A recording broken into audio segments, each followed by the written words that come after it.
unsur-unsur fundamental yang khas manusia.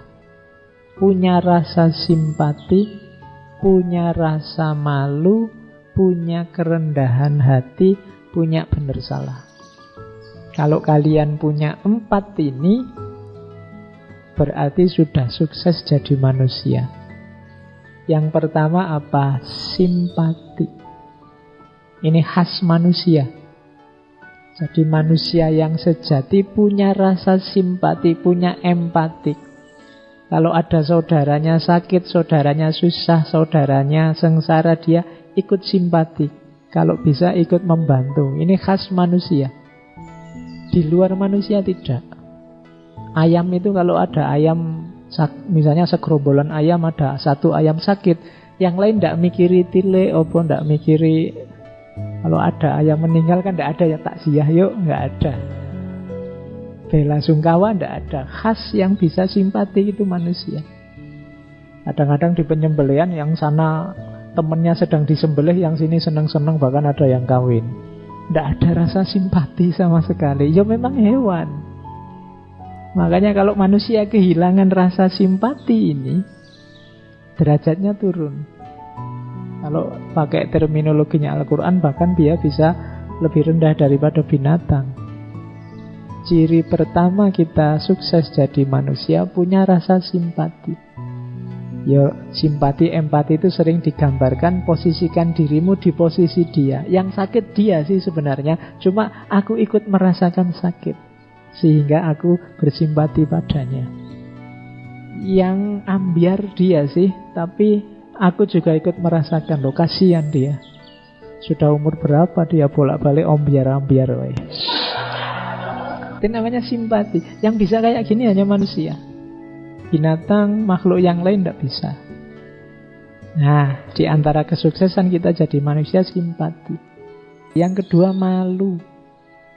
Ya, malu termasuk segan.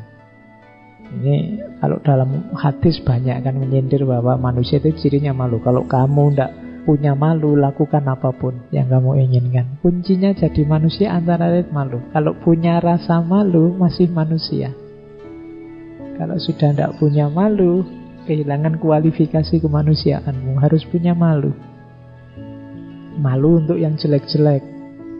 Jadi kalau kalian tidak punya malu, katanya Nabi kan, ya lakukan apapun. Kuncinya cuma rasa malu. Malu inilah nanti jadi dasar lahirnya kebenaran dan keadilan. Kalau orang sudah malu berbuat jahat, orang malu kalau salah, itu kan lahirnya kebenaran.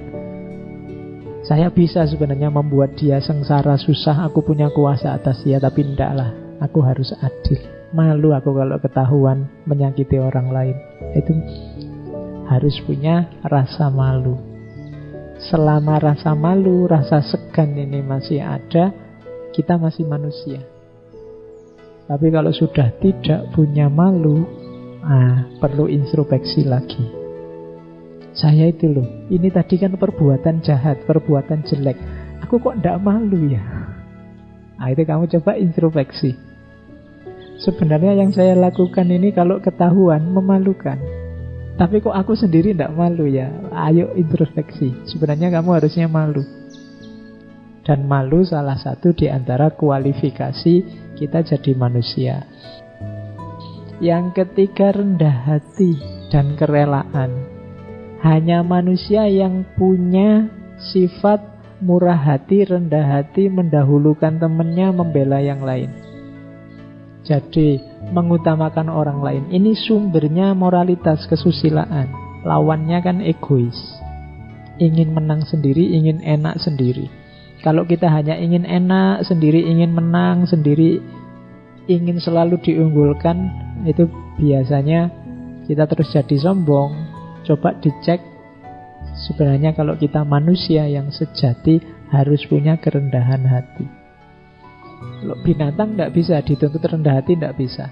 Kalau kita kadang-kadang jalan, di depan kok di belakangku ada orang tua, terus kita mikir, monggo mbah jalan duluan, itu bisa. Tapi kambing, bebek tidak bisa, tidak ada kok bebek jalan terus ada yang lebih tua, terus yang mikir, tidak ada. Dia tidak bisa begitu, yang bisa begitu manusia. maka rendah hati, menundukkan diri, tidak menyombongkan diri. Di situ nanti kuncinya lahirnya moralitas kesusilaan. Kalau kita tidak mampu merendahkan diri, ya kita menyebutnya sombong. Kalau menurut Imam Ghazali, nafas yang sabuiyah, yang ganas, selalu ingin menang, ingin menaklukkan yang lain, ya kita perlu introspeksi lagi tentang kemanusiaan kita. Kemudian yang keempat, rasa benar dan salah, kemampuan untuk memilih yang benar dan menghindari yang salah, kemampuan untuk nyaman dengan kebenaran dan tidak nyaman dengan kesalahan. Itu ciri manusia.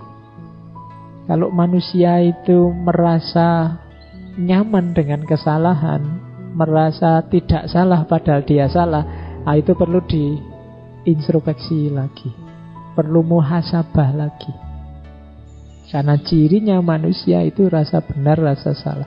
Ya memang kita manusiawi kadang-kadang salah, tapi jangan sampai hilang rasa bersalah. Begitu kamu kehilangan rasa bersalah, hidupmu akan bermasalah. Saya sering bilang, orang itu bohong sekali, dia akan merasa sangat bersalah.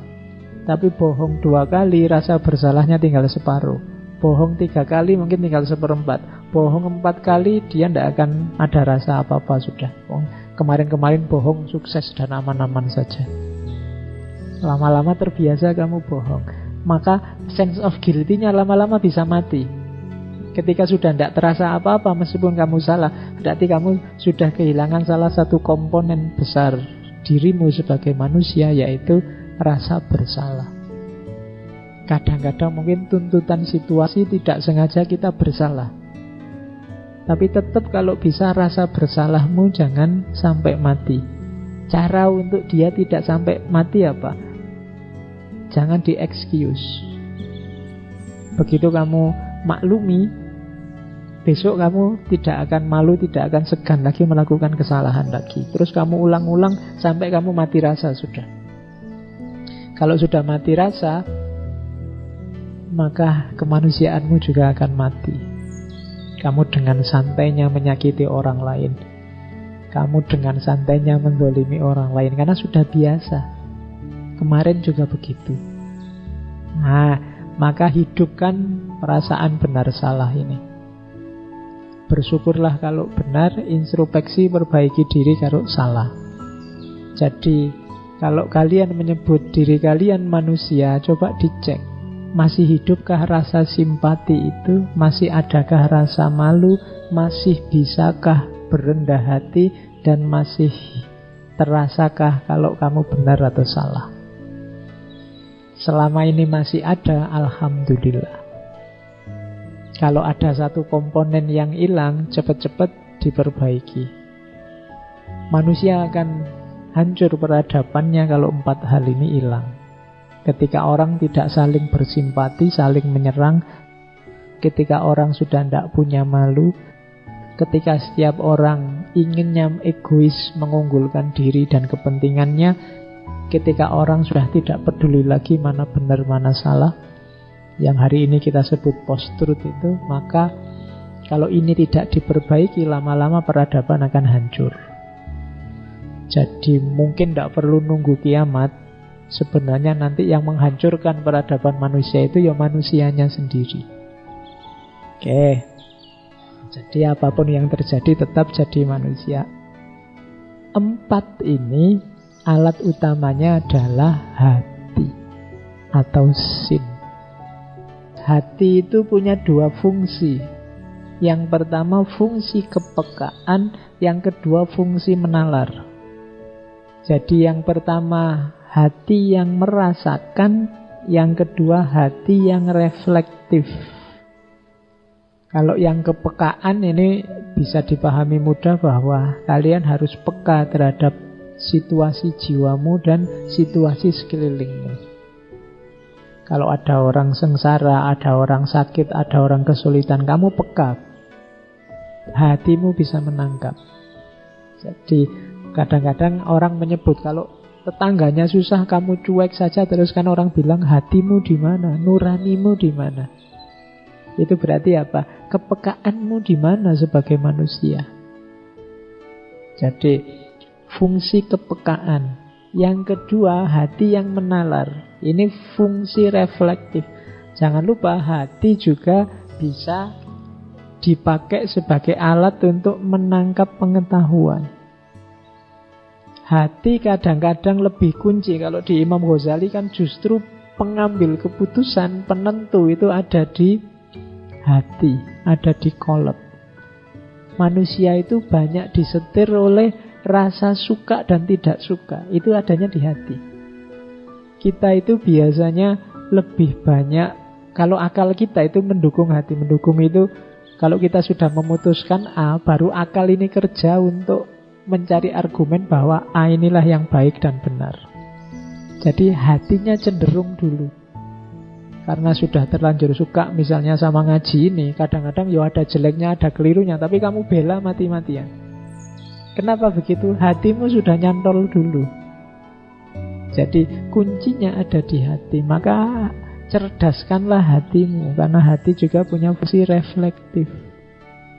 Jadi kecenderungan hatimu itu menentukan orientasi hidupmu. Kalau di Imam Ghazali, hati itu rajanya. Kalau akal kan hanya panglima perang. Panglima perang itu dia yang paling kuat untuk mendukung keputusannya raja. Rajanya tetap hati. Atau kalau bahasa Tiongkoknya sin. Jadi hati kita punya dua fungsi. Yang pertama fungsi kepekaan, ini untuk menenggang yang lain. Kemudian yang kedua fungsi refleksi. Nanti ada bedanya antara refleksi menggunakan akal atau menggunakan hati. Sering saya contohkan refleksi akal sama hati itu misalnya gini loh. Kalau ada temanmu tadi yang saya contohkan akhir bulan, duitnya sudah habis, terus pinjam uang padamu. Itu secara, kalau kamu pikir secara rasional, mungkin kamu akan memutuskan ndak usah diutangi saja. Kenapa? Wong aku juga belum kerja, dia belum kerja. Sama-sama masih dikasih orang tua masing-masing. Salahnya sendiri dia boros. Aku ndak boros, jadi duitku masih ada, duitnya dia sudah habis. Dia juga bukan saudaraku, bukan apa-apaku, ngapain? Secara rasional kamu ndak ngutangi dia. Kok ngutangi ya gak enak. Ndak memberi utang dia, itu sah secara rasional. Tapi begitu kamu pakai hati, mungkin kesimpulannya jadi berubah. Kasihan ya, uangku masih ada, sebagian saya pinjamkan ke dia juga kan bisa, ndak apa-apa. Loh, itu yang membaca apa? Hati nurani.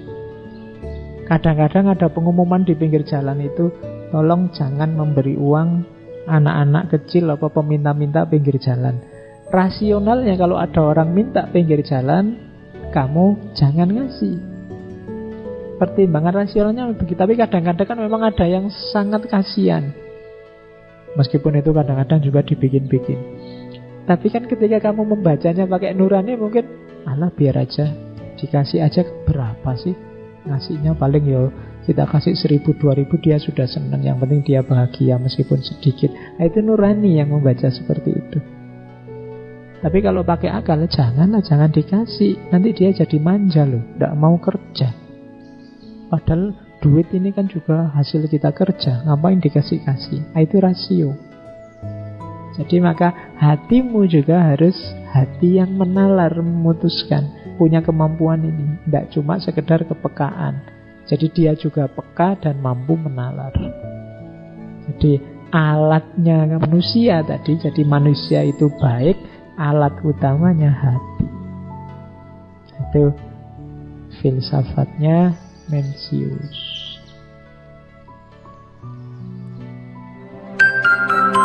Wave Mind. Wave Mind.